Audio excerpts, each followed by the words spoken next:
చెప్పండి అన్న, అయితే పార్లమెంట్ సెగ్మెంట్ ఈసారి ఎలా ఉంటుంది మరి? ఈసారి పార్లమెంట్ దాంట్లో మా బీజేపీ నుంచి గెలిపించుకోవాలని చాలా తాపత్రయపడుతున్నాము, కష్టపడుతున్నాం కూడా.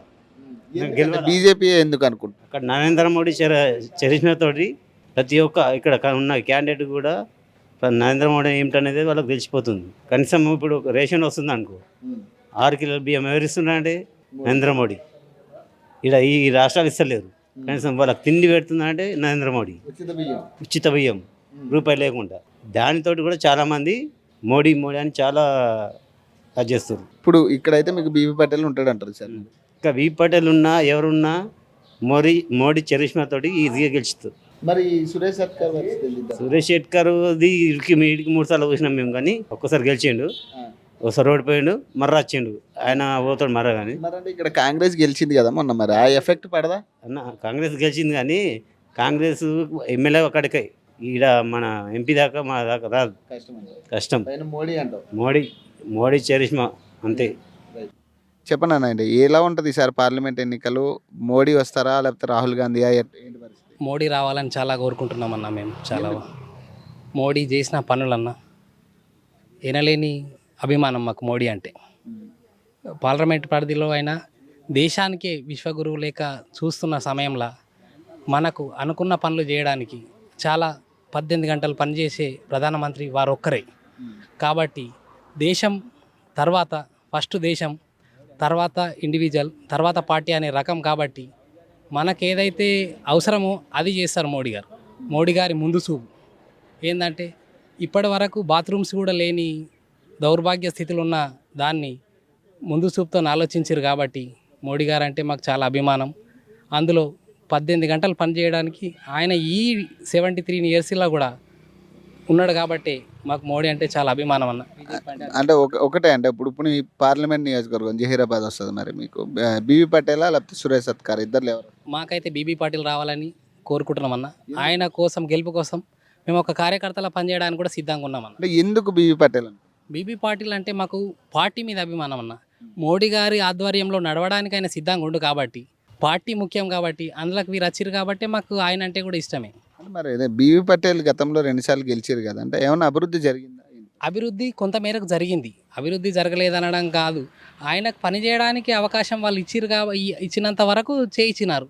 బీబీ పాటిల్ గారు అంటే చాలా సౌమ్యుడు, ఎవరు వచ్చినా మంచి చూసే వ్యక్తి. కాబట్టి ఆయన కూడా ఆయన భావాలు బీజేపీలో ఉన్నాయని తెలుసుకొని ఆయన రావడం జరిగింది. కాబట్టి మేము ఆయనను యాక్సెప్ట్ చేయడానికి మాకు సంతోషంగా ఉందన్నమాట. చెప్పండి, ఈసారి పార్లమెంట్ ఎన్నికలు ఎలా ఉంటుంది? మోడీయా లేకపోతే రాహుల్ గాంధీయా లేకపోతే కాంగ్రెసా బీజేపీ? క్లియర్గా బీజేపీ. మోడీని మార్చే శక్తి ఇంకెవరికి రాలేదు. మోడీని ఎవరు మార్చేసే అసలు అది కళ నిజం కాదు. ఇంకా అది మోడీ. రీజన్ ఏంటంటే మోడీ గురించి మనం ఎక్కువ చెప్పలేం. మోడీ ఇంకా యాక్చువల్గా 90% దేవునితో సమానం. అంతే.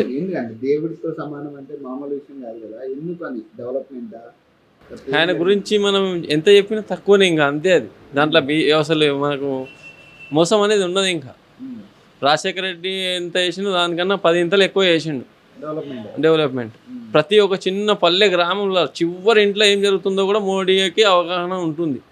అది కార్యకర్తలతోనే మరి పబ్లిక్తోనే ఏ రకంగానో, కానీ మోడీ అయితే అంత పూర్తిగా ఆలోచిస్తున్నాడు. ఒక పూరి గుడిసెలో అతను ఏం తింటుండో దాని టేస్ట్ కూడా చెప్పగలుగుతాడు మోడీ. అంత జ్ఞానం ఉన్న వ్యక్తి. మీ జహీరాబాద్ పార్లమెంట్ కాన్స్టిట్యున్సీ ఎవరు ఉంటారంటారు?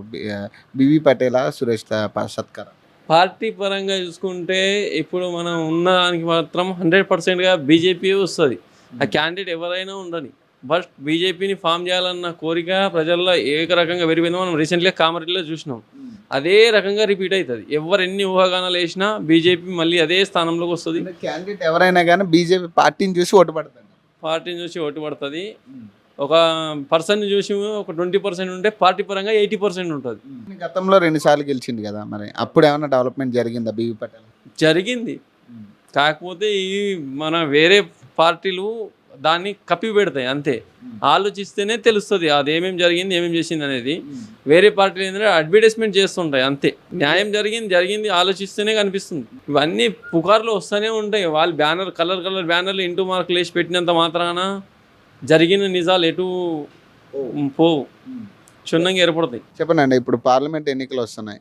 మీ అంచనాలో మోడీయా లేదా రాహుల్ గాంధీయా లేదా బీజేపీయా కాంగ్రెసా? ఎట్లా చెప్తారు? మోడీ అనిపిస్తుందండి చాలా మట్టుకు. ఇక మేము చెప్పొద్దు కానీ ఆయన చేసిన డెవలప్మెంట్ అయితే చాలా బాగుంది. తెలియకుండానే చాలా మట్టుకు అసలు ఒక సామాన్యుడు కూడా తెలియనంత అభివృద్ధి జరిగిందండి.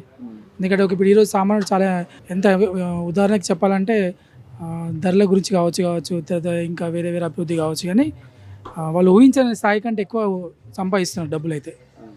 కొన్ని పథకాలు ఉన్నాయి చూడండి, గవర్నమెంట్ సబ్సిడీ సంబంధించినవి కావచ్చు, ఈ పిఎంఎఫ్ఎం అని కొన్ని కొత్త స్కీమ్స్ వచ్చాయి. అవైతే చాలా మందికి అవగాహన వచ్చేసింది, వాళ్ళు సొంత కూడా అభివృద్ధి చేసుకుంటున్నారండి. కోవిడ్ టైంలో కూడా అంటే కోవిడ్ టైంలో అయితే అతను చేసినటువంటి పనులు చూస్తే అసలు మనం ఊహించలేమండి. ఈరోజు ఈ ప్రపంచవ్యాప్తంగా అసలు ఇంత ఆదరణ ఇండియాకి వచ్చిందంటే కారణం మోడీ.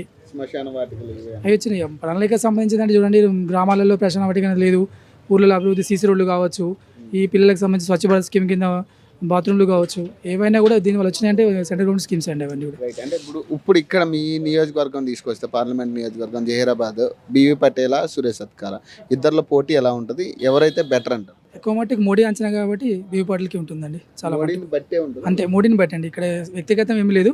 మోడీ అభివృద్ధి స్థానికంగా విన్ కావడానికి ఛాన్సెస్ ఉన్నాయండి. ఈయన 2 సార్లు గెలిచింది కదా ఇక్కడ ఎంపీగా బీవీ పటేల్. మరి ఎట్లా ఉందంటే అభివృద్ధి ఏమైనా జరిగిందా ఏంటి? అభివృద్ధి అంటే ఏం లేదు, అప్పుడు కేసీఆర్ టైంలో జరిగింది.